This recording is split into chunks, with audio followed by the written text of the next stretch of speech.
মুভির তৃতীয় সপ্তাহে তাণ্ডবের শো হাউসফুল চলছে বলে জানিয়েছেন সিনেমাটির প্রযোজক শাহরিয়ার শাকিল। বাজারের বিগ বাজেটে সিনেমা চলবে না বলে অপপ্রচার ও মিথ্যা প্রমাণিত হয়েছে বলছেন পরিচালক। আর নায়ক সাকিব খান জানান, পাইরেসি হলেও দর্শকের ভালোবাসা তাণ্ডবকে এগিয়ে নিয়েছে। পাইরেসি বন্ধে আইন শৃঙ্খলা বাহিনীর নজরদারি চান তিনি। বান্ডেল থাকলে প্রতি সেনমানিতে টাকা বাঁচবে। বিকাশ সেনমানি বান্ডেল কিনে জিতুন প্রতি লেনদেনে। রোববার রাতে রাজধানীর মিরপুরে স্টার সিনেপ্লেক্স সনি স্কয়ারে আয়োজন করা হয় শাকিব খান অভিনীত তাণ্ডব সিনেমার বিশেষ প্রদর্শনী। এতে অংশ নেন শাকিব খান সহ তাণ্ডবের অভিনেতারা। অতিথি হিসেবে ছিলেন চলচ্চিত্র ও টিভি তারকাদের অনেকেই। প্রদর্শনী শেষে তারা বলেন, দর্শক গ্রহণ করেছে বলেই তাণ্ডব এমন সাফল্য পেয়েছে।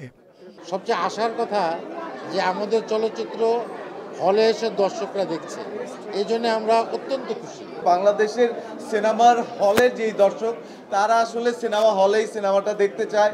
আমার ফার্স্ট কমার্শিয়াল সিনেমাতে আমি ওনাকে আমার হিরো হিসেবে পেয়েছি, এটা আসলে আমার জন্য অনেক বড় একটা ব্যাপার। তবে তাণ্ডবের সাফল্যে ঈর্ষান্বিত হয়ে শাকিব খানকে ক্ষতিগ্রস্ত করতে একটি চক্র কাজ করছে বলে অভিযোগ সিনেমাটির পরিচালক ও প্রযোজকের। তবে শাকিব বলছে, দর্শকের ভালোবাসার কারণেই পাইরেসির পরও সিনেমাটি সাফল্য পেয়েছে।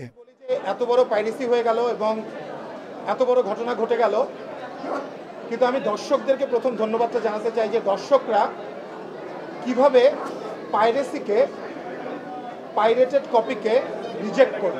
শুধু একটা সিনেমায় কিন্তু পাইরেসি হয়েছে, তার মানে এটা খুব স্পষ্ট বোঝা যাচ্ছে উদ্দেশ্য প্রণোদিতভাবে কেউ একজন বা কোনো একটা চক্র প্ল্যান করে এই কাজটা করছে। সে যেই হোক, যারা এই দেশের বিরুদ্ধে কাজ করবে, দেশের সংস্কৃতির এগেনস্টে কাজ করবে, দেশের চলচ্চিত্রের এগেনস্টে কাজ করবে, এরকম ঘৃণতর অন্যায় করবে, তাদের বিরুদ্ধে আমরা সকলেই একসাথে রুখে দাঁড়াবো।